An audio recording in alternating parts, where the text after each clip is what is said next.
Welcome, everybody, and welcome to another live show of the LimeVibe Live podcast. I'm your host with the most, the great one, Yuri Arman Camp here from the sunny Isles of Nassau, Bahamas. It is now 8:33 in the evening on October 20th. I'm glad to have you join us again for another LimeVibe Live podcast. Thank you. Come on in, kids. Come on in, my trolls. Come on in. If you have not done so, please like, share, and subscribe to our Facebook and YouTube page. That's LimeVibe77. That's LimeVibe77 on Facebook and YouTube. And also, there's a donate link inside the description. So please, anything that moves your heart to give to the LimeVibe Live podcast, please do so. We really would appreciate it. So like, share, and subscribe to our Facebook and YouTube page, LimeVibe77. That's LimeVibe77 on Facebook and YouTube. But don't forget the donate link as well. Okay, how was your day today, ladies and gentlemen? How was your day? It rained here today. A bit rainy, but it was a good day. I got some work done. It wasn't that hectic. Fridays are normally a calm down day, a cool off day. There's no big rush. So we got some stuff done. It was a real calm day today. I enjoyed my day. Nothing too spectacular happened today. I just want to wish you guys peace going into the end of this year. Just have a bit of peace, man. Because there's a lot of conflicts going on all over the world. There's conflicts in the Middle East. There's conflicts in Eastern Europe. Conflict between Israel and Palestine, of course. And there's a conflict between the Ukraine and Russia still going on. But also, we cannot forget what's happening inside Haiti. Okay? Haiti is an international predicament that needs international attention. It's an international priority. We can't let Haiti be swept under the rug again because it's important to the Caribbean. It's important to us. And this is something that can be fixed. Haiti can be fixed. And the conversation was brought up at the latest CARICOM Canada Summit that was held this week. In Ottawa, Canada. And you had several Caribbean leaders there who spoke to Prime Minister Justin Trudeau of Canada. And the closing press conference, Haiti was the primary topic. Dr. Keith Rowley, Prime Minister of Trinidad and Tobago, he said that, Haiti, the predicament in Haiti is an international priority. It can't be swept under the rug. Because right now, everyone's now forgetting about the crisis that's been in Haiti for the past God knows how long. And yes, the Israel and Hamas and Palestine war conflict, that goes back decades. Okay? Of course, Ukraine and Russia war is something that's not really in our sphere. It's on the other side of the world. And it's something that happened that's been going on for years as well, decades, centuries even. Just as long as the Israelis were fighting the Philistines, which is now Palestine. So, but Haiti is something that's been in our region, something that can be solved. It's been going on for too long now, at least about 3 centuries now. And Haiti is something that can be solved. And Dr. Rowley said something that's very important as well. He said that they need to ensure that there's enough arrangements in place for a transition between the current government, and the next government. Because right now, he also mentioned that right now, there's not an elected government inside Haiti. And people keep forgetting that. Ariel Henry, the current prime minister of Haiti, is not an elected official. He's not elected. He was appointed before the former president, Jovenel Moise, was assassinated. He was appointed, he was left on the bay, and he has assumed the power. He took over from the guy, Claude Joseph, who was before him. And Claude Joseph was a part of the Jovenel Moise team that won an election. But after Claude Joseph stepped down, Ariel Henry just picked up the slack and just walked right into the office. Walk right into the prime ministership of Haiti. And now he just is so far, he's an unelected leader. He's an unelected official. And so I think Haiti can be solved with a bit of Canadian attention. And of course, the troops are coming from Kenya sometime soon to help help install peace in Haiti. And they're going to be joined by some other troops from the Bahamas and Jamaica. And they're going to, ensure that the next Haitian elections goes on smoothly. And so we only can pray the best for that. And thank you for President Ruto from Kenya for sending 1,000+ troops to Haiti to help stabilize Haiti. And we really want to thank him for that because someone stepped up to the plate. And of course, there's a battleship from Canada that's outside of the coast of Haiti right now. That's making sure no contraband gets into Haiti, no contraband gets out of Haiti. So you have the Canadians there stabilizing the borders of Haiti, ensuring that nothing extra happens in Haiti, which is a good thing. And that's something the United States should be doing as well, because they should be concerned of anything getting into Haiti right now. Because my God, anything can get in Haiti. Could be nuclear bombs. Could be Islamic terrorists. You know, it's like everyone just keeps on forgetting. Like President Biden just doesn't have his eye on the ball, man. Like he doesn't care. Like he doesn't know all the things that's happening, and this is only going to lead to problems later on the road because God knows what's getting into Haiti right now. You know, Prime Minister Trudeau also said that while there isn't an elected government inside Haiti, he also said Canada sanctioned several Haitian nationals because they were involved in inciting some of the violence inside Haiti right now. And he said some of them are part of the oligarchies that are there in Haiti right now, and they're living fine. They're millionaires. And they're being stirring up the strife in Haiti right now, keeping the people oppressed, keeping the people fighting amongst each other. And that's quite terrifying. You know, that's quite a shame that you have these oligarchs who are there in Haiti just making money and just stirring these people up into nothing but violence. I don't have the names of these families, but I know one guy. He's a garment maker. You see, Haitian oligarchs. Let me see. There's several names that were bandied about.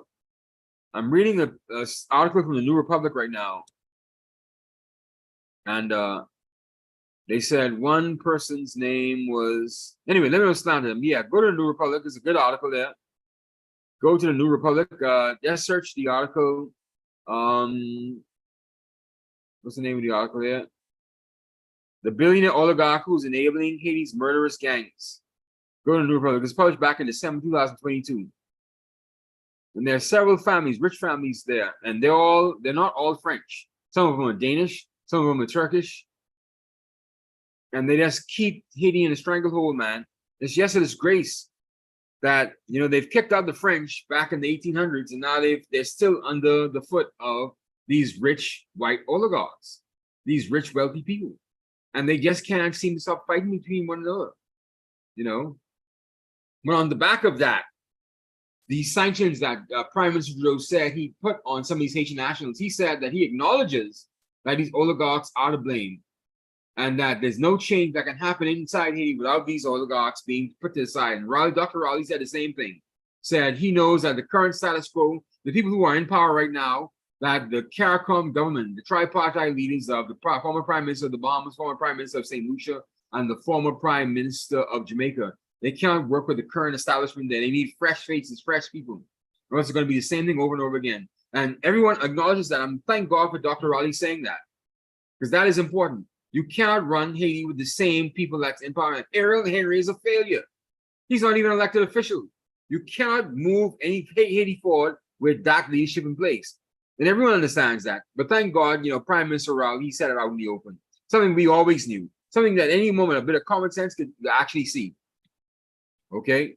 So we just want to thank them for at least acknowledging Haiti at that Canada CARICOM summit. Prime Minister Trudeau seems very, very forthright, very, very honest, very, very straightforward. Dr. Raleigh, you know, pull no punches, say this is an international priority. You know, forget Hamas, forget Israel and Palestine, forget Ukraine, forget China and the Uyghurs. This Haiti right now needs to be solved.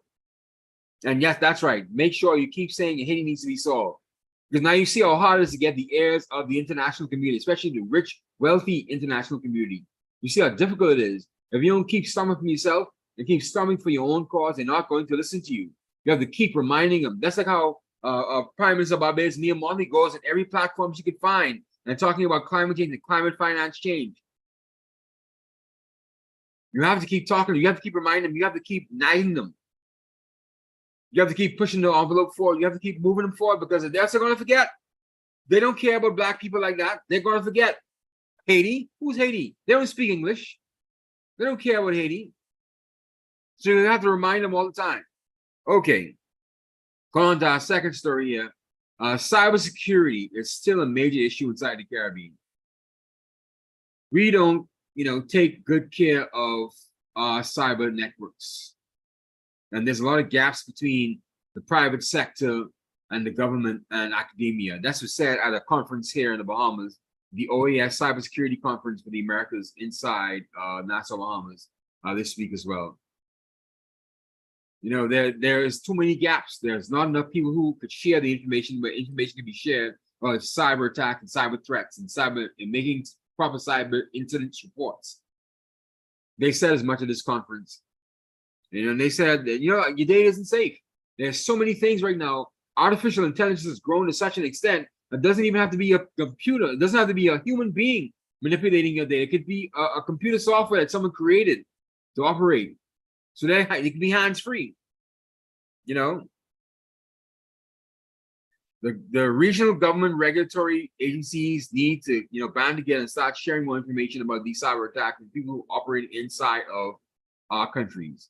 That's the only way we can really get a handle on this. We can stay on top of this, man, because otherwise than that, we're going to be at the mercy of cyber attack, because that's the next wave. A cyber attack is the next wave. A massive cyber attack is the next wave. I see that happening with the preeminence of AI right now. I see that happening. I don't see a Terminator future where cyborgs are going to take over the world, but there's definitely going to be a massive cyber attack in this world, and it's going to disrupt a lot of things on all your major networks. Forget about Facebook. Let's talk about the big infrastructure, like all the data sharing companies and the data storage places, and international cyber networks, and your telecommunications companies that run all of these things. They're going to be under severe attack. I see it happening. Like how Barack Obama saw the pandemic happening. I see a cyber attack happening. It's going to happen, a massive one, bigger than the Y2K bug back in the early 2000s, bigger than that. So we have to be ready. We have to be prepared. Don't let anything into your system. There's some housekeeping tips. Man. Take better care of your emails. Don't open up any old stupid email that comes across your desk, man. I know people who open every email. They click every link. You fool. No. Do you know this person? Do you know where the email come from? You don't open up every email. You don't click every link. You don't respond to every email. You don't know what that is. You don't know where those links are directing you to. And they know exactly how many of us, our black haired people, we're greedy for money. We open up any old sweepstakes email. Right now, there's a UN food program sweepstakes virus that's going around on WhatsApp right now. And everyone who sends it to me, I know you open up the link because you're a fool. Don't open those things. Do not open those things. Stop it. And also invest in an antivirus software, man. Norton's out there, Avast is out there, and invest in something that's real proper, man. It really can help you in the long run. Invest in proper cybersecurity technology. We use Bitdefender here. It's a VPN tracker as well as a virus scanner as well. We use Bitdefender. It works pretty good for us. Okay, make sure we don't get any added attacks. We will know where we're broadcasting from all the time, so that's good. Okay, and also be careful of the website you go on, man. Not every website is a good website. Stay off those porn websites, please, and those manky little websites where you get all the gossip and the tea. You don't know what those websites are doing, man. They're not trusted websites that that you've been visiting back before all this stuff started happening. Don't go to these extra websites. Don't sign up to these things. And don't give your internet password out to anybody. Don't give your internet password out to anybody. You don't know who these people are. Don't give it out to your neighbor. Don't give it out to your cousin who visits every now and then. Don't give it out to your sister who comes by on the weekends. Do not give them to your neighbor who says, I need to share a little bit of internet with you. No, don't give your password out to anybody. A word to the wise is sufficient. We need to share more information on cyber attacks too, And we're at the stage now where everything is being connected. There's no reason why our regulatory bodies inside the Bahamas cannot talk to the regulatory bodies inside Trinidad and Tobago, or Jamaica, or Barbuda, or St. Kitts and Nevis. There's no way. We can't be talking to each other. All you gotta do is pick up the phone and WhatsApp somebody, All this connectivity, we still not talking to each other. We're still not sharing information. Like, what you gonna do? Like, you're trying to win at something? Come on, man. Let's get serious, man. Another big story is that the Panama Canal is still undergoing a severe drought. Ships cannot come through the Panama Canal the way they used to. They've limited the ships. It was from 34 ships that could have passed through at one time. Now they've limited down to 32, now it's down to 31 ships that could pass through the canal at one given point in time. So says the Panama Canal Authority on a podcast. This Rick Hart, I've got his name, Rick Hart. Let me get his name for you, man. Ricard Valdez, I think his name is. One second, let me not butcher his name. Let me get his name for you. Oops, I reduced that. 1 second. He was on a C-Trade podcast. But if you go to Caribbean Magazine Plus, you can see the entire story that we stripped down the interview and we put on Caribbean Magazine Plus.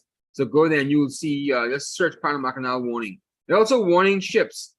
If you have large payloads, don't come through the Panama Canal because they wouldn't be able to get you through because the draft is not that big to allow ships with big payloads. So that's going to affect shipping going forward. Definitely, most definitely. Ricard Vasquez Morales, the administrator of the Panama Canal Authority, he also said that he wants to give ships 21 days lead time. He wants them to contact the Panama Canal Authority 21 days in advance at least before they start sailing towards the Panama Canal. So they can let you know whether or not it's safe to pass through the Panama Canal or they can have to reroute you to somewhere else. That's serious, man. That's serious. Especially for cargo coming from Asia and Eastern Europe and East Africa and India, which is a lot of electronics, you know, a whole crap load of electronics that have to pass through the Panama Canal coming to the rest of the Western world, to the rest of us. That's very important, you know. So if you can't pass through the Panama Canal, what you're going to do? You have to go overland. They cut the Panama Canal because they didn't want to go overland from Los Angeles to Texas to Alabama to South Florida. They built the canal so they could just sail straight through, go straight right through to South Florida or the Bahamas or Freeport. That's why they cut the Panama Canal. It's not you only can have 31 ships now from 34 ships. That's going to block up trade, man. Of course, you know, the Panama Canal Authority is blaming it on climate change, and that's what it is. It's a drought. It's a drought during the rainy season. It's been a year-round drought, and this Vasquez Morales gentleman, the administrator, said that the dry season starts in November. That's next month. They've been going through a dry season for the past 3 months now. The Panama Canal has been drying up. He says it's climate change. So I can imagine when the real dry season really starts up in November, what you're going to do then?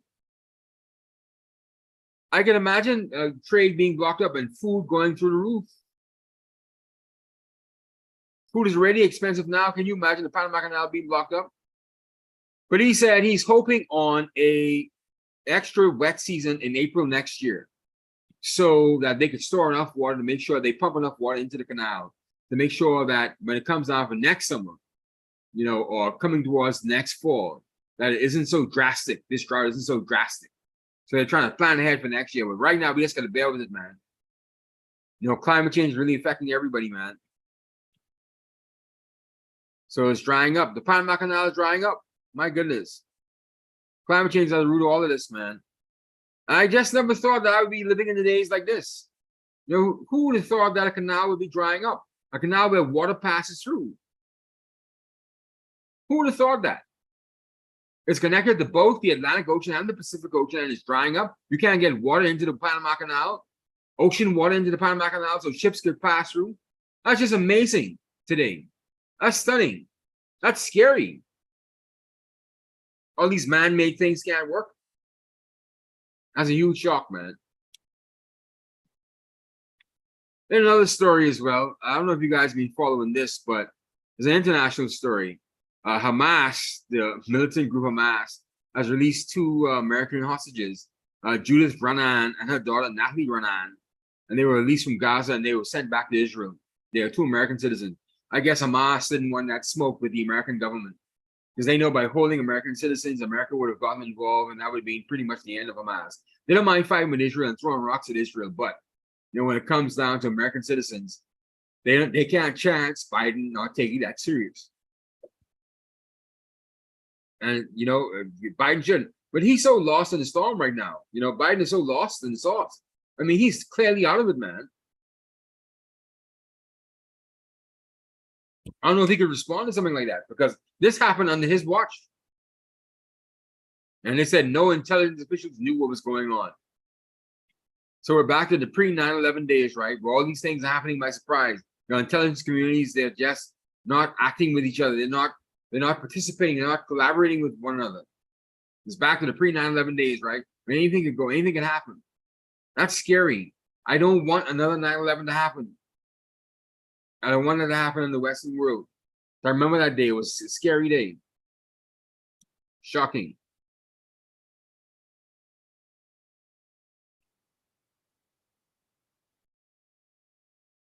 On to my last story. This one is a celebrity story. This happened weeks ago, but we didn't talk about it. An arrest was made in the for the murder of Tupac Shakur. Dwayne Keefe D. Davis, who said he was in the car with his nephew Orlando Anderson, the alleged shooter, who's now passed away, died in a shootout years ago, and two other gentlemen. He said he saw Orlando Anderson, his nephew, shoot at Tupac Shakur inside the car in Las Vegas some 26 years ago, after the Mike Tyson fight. Mike Tyson was fighting Bruce Seldon.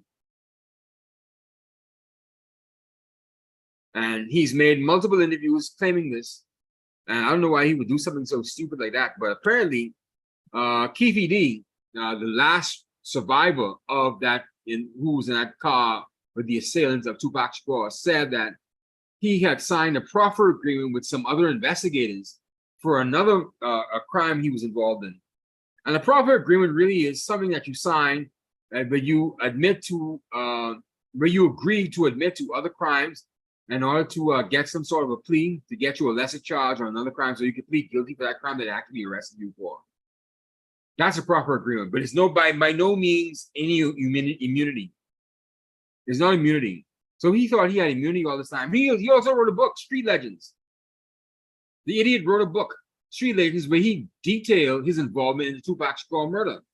And it wasn't until DJ Vlad first interviewed Keefe D after reading his book that, he started to admit this, and he went on other talk shows and other podcasts talking about, oh no, he was in the car with Tupac Shakur because he thought he had immunity. You fool, you bloody fool. They have no immunity. That doesn't last from state to state. You don't get a proper agreement for universal coverage. What kind of fool are you? Let's go to a video right now where I think DJ Vlad was talking to Piers Morgan about 2 weeks ago. And there was a good interview, and DJ Vlad explains how he got Keefe D to admit to the Tupac Shakur murder. Let's go to share our screen here. You know how we do it. Share screen. Cancel. 1 second. Share screen. There you go.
There you have it.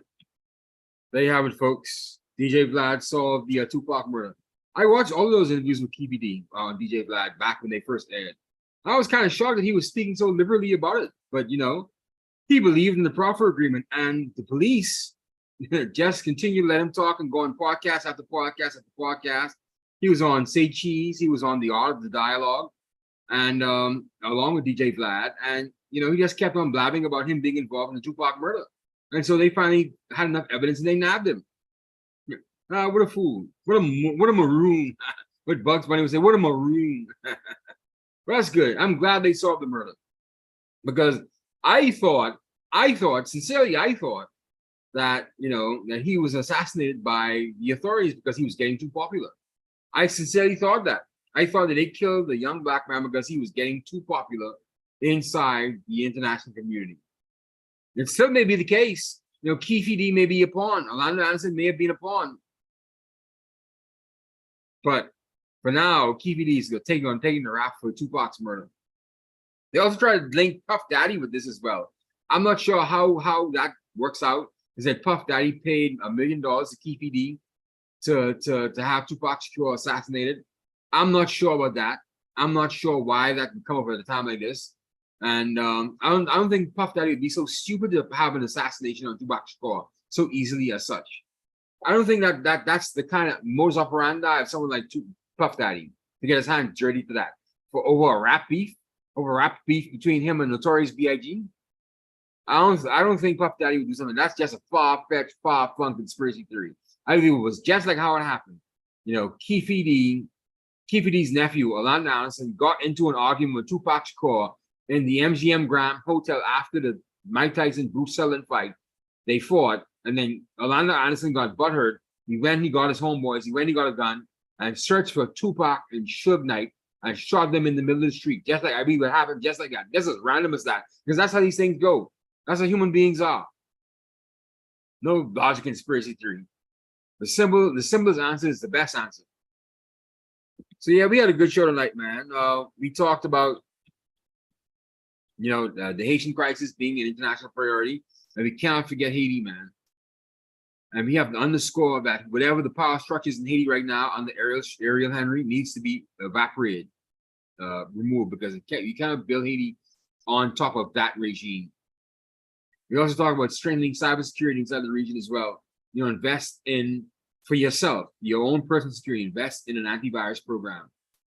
Any which one, Avast, Norton, but we use Bitdefender, but invest in something. And don't open any old stupid email on your laptop, man. But more importantly, on a macro scale, though, these regulatory agencies, these bodies need to collaborate with each other. We need to share information of what's happening inside the region with regard to cyber attacks. We need to put up our walls and other things. We need to partner with, cloud service providers and other international telecommunications providers to give us the kind of added security we need. We also talked about the Panama Canal drying up because of climate change.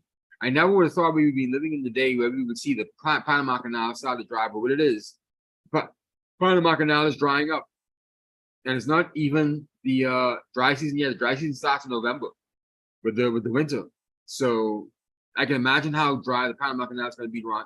Can you imagine now, coming towards Christmas time, we have to get your Christmas shopping done, all your electronics coming in from China and South Korea and Taiwan. It's going to be either a very expensive Christmas or a very dry Christmas. No pun intended. And the authorities also asking ships to give them 21 days to let them know that you're heading towards Panama Canal, so they can let you know whether or not to turn around or not. And they only could take 31 ships at a time right now. So that's why they're telling you, give them 21 days so they could start you in. And they could tell you whether or not you should try another route or you should, come through the Panama Canal. Give them 21 days ahead at lead time. We also talk about the release of 2 American hostages from Hamas. Judith Ranan and Natalie, her daughter, Natalie Ranan, were released from Gaza and they went back to Israel. So that's a good story. Thank God they weren't killed. I don't think Hamas wanted that smoke with the United States. I don't think they wanted to complicate things more than they've already done so. Because Israel is already going to mash down the West Bank. They're going to probably rout out Hamas. This is probably the red flag they needed to get rid of the Hamas element and really take over that entire West Bank right there. Because that was ultimately the game anyway, for Israel to take over the entire Israeli country and take over all the territories in the West Bank, in the Golan Heights, on the Gaza Strip, and yes, totally eliminate the Palestinian Authority. And that's what's going to happen. We're going to have a unified Israel after all. And last but not least, we just talked about the Tupac murder with Keefe D, going in every platform we could find, admitting to him being involved in Tupac's murder. What a fool! I'm glad he did though. So now we have closure. Now we have closure with this. Now all we have to do now is solve the notorious B.I.G. murder. What happened to him in Los Angeles some 25 years ago as well? That's another great mystery. I hope that you get to the bottom of that. But right now, Keefe D's been arrested. His profit agreement wasn't worth crap. So he essentially incriminated himself. What a fool. Thank God for dumb people, right? All these years, you come out now to snitch. That's another thing too. Everyone wants this attention now. Everybody wants this attention. Everybody wants, to be in the limelight. They want to tell their story. I don't know, man. Everyone wants to tell their story. Everyone wants attention. They want to do something online. They want to, put their camera phone up and just make fools of themselves. Looking for fame, looking for clout chasing, looking for attention. It's sickening, man. I often joke that, I'm on my midlife crisis now, my own podcast. I'm hoping this could build. I don't think I understand how much work it goes into doing this, but I'm here to do at least plug it. This is my hobby. I don't mind talking to you guys every night or every other night or every Friday night for now. So yeah, I'm looking for attention as well too. So I understand the narcissism behind all of this. I understand that it takes a bit of lunacy and a bit of self-centeredness, a bit of narcissism to push through with something like a podcast. To be looking for attention, and most people out there are not even talking about podcasts. We're just talking about putting things on Instagram and Facebook. Everyone has a picture up with them having a ball and having a party, looking for attention. That's narcissism, and feeding into narcissism, and God doesn't like that. And I understand that. But it just so happened that He gave me the ball to shoot. He said, you already started a podcast, and I started a podcast, and I thank God for allowing me to start a podcast. And I just hope from strength to strength, He allows me to finish it and build it to the point where it can be something that can be grand, great, and be built up to the glory of His name. I sincerely hope that, as well as my other media interests as well, from Arawak Media to Caribbean Magazine Plus, to all of my contests. Oh, I forgot to mention, we have our Caribbean Magazine Plus short story competition that launched this past Tuesday. That's going to run until February 26th.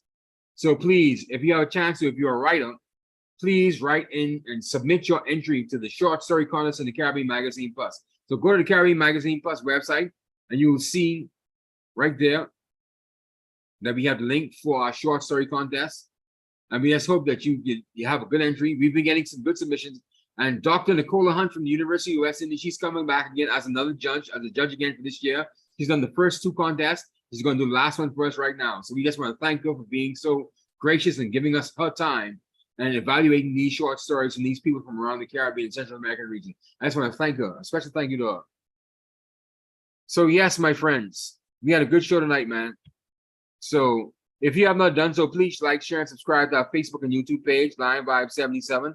That's LimeVibe 77 on Facebook and YouTube. And also there's a donate link inside the description.